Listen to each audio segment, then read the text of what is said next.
There's a certain kind of tension that builds before a high-performance engine wakes up, and right now, sitting inside the BMW M8 Competition, that tension feels deliberate. You press the start button, and for a split second, there's silence like the car is taking a breath before committing to something serious. Then the twin-turbo V8 fires to life, not explosively, but with a dense, controlled ignition that immediately tells you this is not a casual engine. The idle settles quickly, but it never disappears into the background. There's a low-frequency pulse, a subtle tremor that moves through the steering wheel and seat. It's not raw in the old-school sense, but it's alive, layered, engineered to feel composed without becoming sterile. Under the hood sits a 4.4-liter twin-turbocharged V8, internally known as the S63, and everything about it is built around controlled aggression. This is not just a big engine with turbos added later, it's a system designed from the ground up to manage heat, pressure, and response. The turbochargers sit in what BMW calls a hot V configuration, placed between the cylinder banks rather than outside them. That layout shortens the exhaust path dramatically, meaning the turbos spool faster, respond quicker, and reduce lag in a way you can actually feel. But it also introduces one major challenge: heat, because now everything critical is packed tightly into the hottest part of the engine. To manage that, BMW uses an extensive cooling strategy, multiple radiators, dedicated oil cooling, and carefully directed airflow to keep temperatures stable under load. Even the intake air is managed aggressively, cooled and controlled to ensure consistent density, because power in a turbo engine is as much about temperature as it is about pressure. The block itself is a closed-deck design, reinforcing the cylinder walls to handle high boost pressures without distortion. Inside, forged internals are built to withstand repeated stress, not just one impressive pull but hundreds over years of ownership. And that's important because this engine isn't just about peak numbers, it's about delivering that performance consistently, whether it's your first run or your fifth.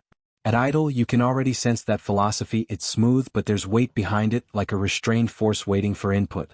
You pull out into city traffic and the first thing you notice isn't power, it's precision. Throttle response at low speeds is immediate, but not jumpy. The engine reacts quickly, yet it never feels nervous or unpredictable.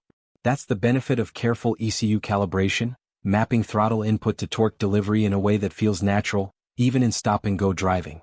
There's no sudden surge, no awkward hesitation, just a smooth, progressive build that makes the car feel smaller than it actually is.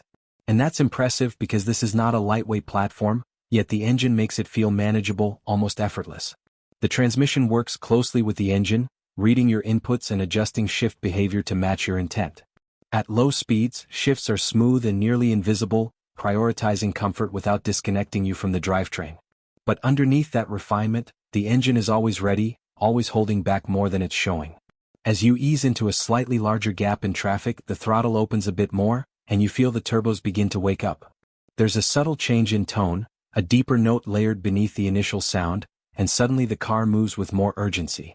It's not dramatic yet, but it's noticeable, like a hint of what's coming if you keep pushing.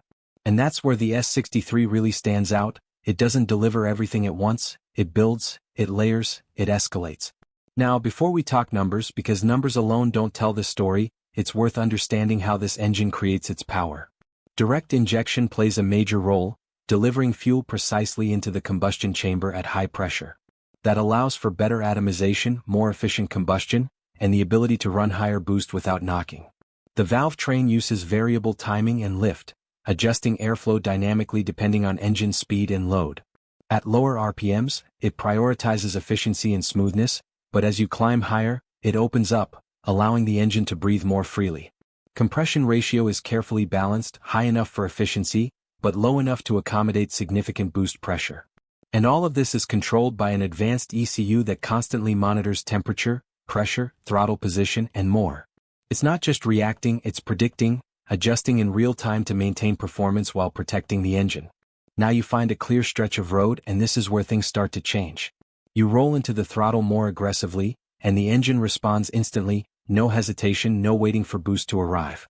The torque comes in strong and early, pushing you back into the seat with a force that feels both immediate and sustained. And this is where we can finally talk about the output, because by now you've already felt it.